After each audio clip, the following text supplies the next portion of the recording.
અમરેલી જિલ્લાના બાબરાના નીલવડા ગામે દલિત યુવકને મારવાના સંદર્ભે ગઈકાલે દલિત સમાજ દ્વારા પાઠવાયેલ આવેદનપત્ર બાદ બાબરાના મહિલા પોલીસ કર્મી રાજેશ્રીબેન વાળાએ ફિનાઇલ પી લેતા અમરેલી સિવિલમાં સારવારમાં ખસેડાયા હતા. આજે ક્ષત્રિય સમાજ દ્વારા રેલી સ્વરૂપે અમરેલી કલેક્ટર અને અમરેલી એસપીને આવેદનપત્ર પાઠવીને ક્ષત્રિય સમાજ દ્વારા આરોપીઓ નહીં પણ સમાજના અમુક ખોટા વ્યક્તિઓને હેરાન પરેશાન ન કરવાની રજૂઆત ક્ષત્રિય સમાજ દ્વારા કરવામાં આવેલ હતી ને અમરેલી કલેક્ટર અને પોલીસે ખાતરી આપવામાં આવી હતી ને નીલવડા પ્રકરણમાં બંને સમાજ દ્વારા સતત 2 દિવસ સુધી આવેદનપત્રો અપાયા હતા. આજે ક્ષત્રિય સમાજ દ્વારા મહિલા પોલીસ કર્મી રાજેશ્રીબેન વાળાને પોલીસ તંત્ર દ્વારા ટોર્ચર કરવામાં આવતા ફિનાઇલ પી લેતા કાઠીય ક્ષત્રિય સમાજે મુખ્યમંત્રી અને ગૃહમંત્રીને આવેદનપત્ર મારફતે રજૂઆત કરવામાં આવી છે. નીલવડા પ્રકરણમાં મહિલા પોલીસ કર્મી પોલીસ અધિકારીઓ દ્વારા ટોર્ચર કરવામાં આવતા ફિનાઇલ પી લેતા હાલ સારવાર તળે મહિલા પોલીસ કર્મી હોય ને તબિયત સુધારા પર હોય ત્યારે આજે કાઠીય ક્ષત્રિય સમાજ આવેદનપત્ર પાઠવતા અમરેલી એસપી સંજય ખરાતે દરેક સમાજમાં એકતા જળવાઈ રહે તેવી અપીલ કરી હતી ને પોલીસ તંત્ર નિષ્પક્ષ તપાસ કરે તેવી ખાતરી અમરેલી એસપી સંજય ખરાતે આપી હતી. મારું નામ ગજેન્દ્ર શેખવા છે. હું અખિલ ભારતીય કાઠી ક્ષત્રિય સમાજ રાષ્ટ્રીય પ્રવક્તા તરીકેની મારી જવાબદારી છે. ગત તારીખ 22ના રોજ બાબરા તાલુકાના નીલવડા ગામે એક બનાવ બનેલ હતો. જેમાં 2 સમાજ વચ્ચે અમારે કાઠી સમાજ અને સામા દલિત સમાજ વચ્ચે એટ્રોસિટીનો એક બનાવ બનવા પામેલો હતો. જે બનાવનું મૂળ કારણ હતું, જે બનાવ બનેલ હતો તે 17 થી 18 વર્ષની ઉંમરના યુવાન ભાઈઓ હતા, એમનો બનાવ હતો. તે બનાવને લઈને જ્યારે લીલવડાથી એ લોકો આગેવાનો જ્યારે રજૂઆત કરવા માટે બાબરા પોલીસ સ્ટેશને આવેલા ત્યારે આજે રાજેશ્રીબેન વાળા છે તેઓ પણ એક સમાધાનના ભાગરૂપે બંને પક્ષમાંથી સામસામા આવેલા ત્યારે અન્ય જે સામે સમાજમાંથી ખરાબ વર્તન બેન સાથે કંઈ કરેલું છે તે બાબતનો પાછો આ જે મુખ્ય આરોપી તરીકે જેને ગણવામાં આવે છે ભૈલુભાઈ વાળા, એમની ઉપર પણ મારામારીનો બનાવ બનેલો અને ત્યારબાદ આજે રાજેશ્રીબેન છે એમને એક આરોપી તરીકે અટક કરી લેવામાં આવેલા હતા અને બાબરા પોલીસ સ્ટેશનમાં 22 તારીખે દિવસે અટક કરી ત્યારે 23 તારીખે એમની તબિયત લથડી હતી એટલે એમને બાટલા ચડાવવા માટે બાબરા સિવિલ હોસ્પિટલે લઈ ગયેલા હતા. ત્યારબાદ પાછા પોલીસ સ્ટેશને લઈ ગયેલા હતા. ત્યારબાદ પાછા બેના બીજા દિવસે એમની તબિયત લથડી હતી એટલે પાછા સિવિલ હોસ્પિટલ લઈ ગયા. એવી રીતે 3 વાર એમની તબિયત લથડેલી હતી. ત્યારબાદ અમરેલી સિવિલ હોસ્પિટલ ખાતે તેને લાવવામાં આવેલ હતા. અમારી જાણવા મુજબ એમના નિવેદનમાં એમણે એવું લખાવેલું છે કે ભાઈ મારા ઉપર 3 થી 4 દિવસ સુધી જે તે કર્મચારીઓ, અમે સમગ્ર તંત્ર ખરાબ છે એવું અમે નથી કહેતા,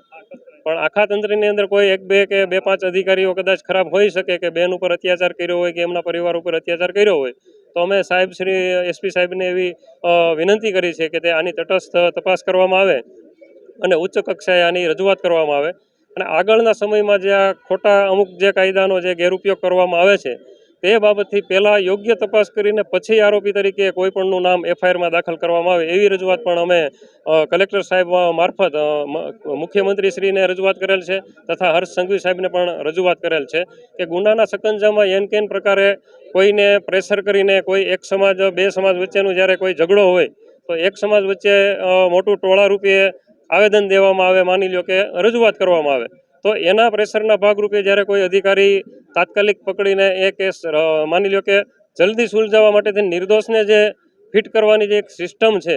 એવા ઘણા બનાવો હરેક જિલ્લાની અંદર બને છે. તો એ બનાવ બાબતથી એક ઊંડાણપૂર્વક એક સંશોધન કરવાની જરૂર છે અને એક મંથન કરવાની જરૂર છે. તે અમે આપના માધ્યમથી ગૃહમંત્રીશ્રીને અમે એક રજૂઆત કરવા માંગીએ છીએ અને સરકારશ્રીને પણ રજૂઆત કરવા માંગીએ છીએ કે જે આ એક કાયદાની જે આટીકૂટી છે કે જે મુખ્ય આરોપી સિવાયના એના સગાવાલાને પણ જે માનો કે લાવવામાં આવે છે તેની તપાસ કરીને એને જવા દેવા જોઈએ એનું અગર ઇન્વોલ્વમેન્ટ નથી તો એટલે એ બાબત યોગ્ય કરવામાં આવે એવી અમે આજે કલેક્ટર સાહેબને આવેદનપત્ર પાઠવવામાં આવ્યું છે. શું કહેશો? તારીખ 21 અને 22 તારીખે બાબરા પોલીસ સ્ટેશન મથકે 2 એટ્રોસિટીના ગુના દાખલ થયા હતા અને આ એટ્રોસિટીના ગુનામાં અમુક લોકોના આમાં એફઆઈઆરમાં નામ હતા અને અમુક લોકોના ફરિયાદના કામે જે નિવેદન લીધેલ હતા આમાં નામ હતા. તે બાબતે એક જે ફરિયાદીએ નિવેદન લખાવેલું છે આમાં બાબરા પોલીસ સ્ટેશન મથકમાં કામ કરતા એક મહિલા પોલીસ કોન્સ્ટેબલનું નામ હતું અને તે બાબતે ગઈકાલે એ જે ફરિયાદી પક્ષ છે એના સમાજ તરફથી પણ એની ધરપકડ માટે આવેદન આપવામાં આવેલ હતું અને આજે મહિલા કોન્સ્ટેબલ છે એના સમાજ તરફથી કે જે પણ પોલીસ કાર્યવાહી કરે એ કાયદેસર કરે અને એ મહિલા પોલીસ કોન્સ્ટેબલે ગઈકાલે જે દવા પીધી હતી, ફિનાઇલ પીધી હતું, તે બાબતે હાલ સારવાર હેઠળ છે અને તે બાબતે આ લોકોએ આવેદન આપેલ હતું. તે બાબતે અમારી તરફથી આ સમાજને, આ બંને સમાજને, ગઈકાલના સમાજને અને આજે પણ એક આશ્વસ્ત કરવામાં આવેલ છે. અને જિલ્લા પોલીસ વડા તરીકે હું ફરીથી એક વખત બંને સમાજને આશ્વસ્ત કરવા માંગુ છું કે પોલીસ તપાસમાં જે પણ નીકળશે તે મુજબ પોલીસ ચોક્કસ કાર્યવાહી કરશે. મારી બધા પાસેથી એક અપેક્ષા છે કે આપણે એક સામાજિક સમરસતા, આપણે સામાજિક એક ગામમાં આપણે એક ભેગા રહેતા હોય છે ત્યારે એક સામાજિક સમરસતા સમાજના વડીલો છે એ જાળવાઈ રહેવું બહુ જરૂરી છે, જેથી કરીને આ બનાવમાં બીજું બનાવ કોઈ બને નહીં અને એક સામાજિક સમરસતા, ગામનો વિકાસ અને આપણી જે યુવાધન છે એક સકારાત્મક દૃષ્ટિની એની જે તાકાત છે, ઉર્જા છે એ લઈ જાય. અને તે માટે અમે ફરીથી આ લોકોને આશ્વસ્ત કરેલું છે કે અમારા એએસપી આ ગુનાની તપાસ કરે છે બંને, અને અમે આ ગુનાના કામે કોઈ પણ ખોટા વ્યક્તિને અને કોઈ પણ જે દોષી વ્યક્તિ છે એ કોઈને પણ આ ગુનાના કામે પોલીસ છોડશે નહીં. જે દોષી છે એની અત્યારે જ નહીં, થેટ કેસના જે તપાસના કામે ચાર્જશીટ અને ચાર્જશીટ પછી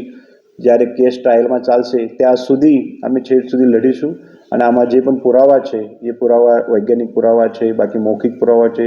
સાંયોગિક પુરાવા છે, એ તમામ પુરાવા ભેગા કરીને કોર્ટમાં એક મજબૂત ચાર્જશીટ કરીશું. અને સાથે સાથે આજના સમાજનું જે આંદોલન અને મને આવેદનપત્ર આપેલું છે એને પણ આશ્વસ્ત કરવા માગું છું કે કોઈ વ્યક્તિનો આમાં સંડોવણી નહીં હોય, જેમનો કોઈ પુરાવા નહીં હોય તો તમે નિશ્ચિંત રહેશો. આમાં તપાસના અંતે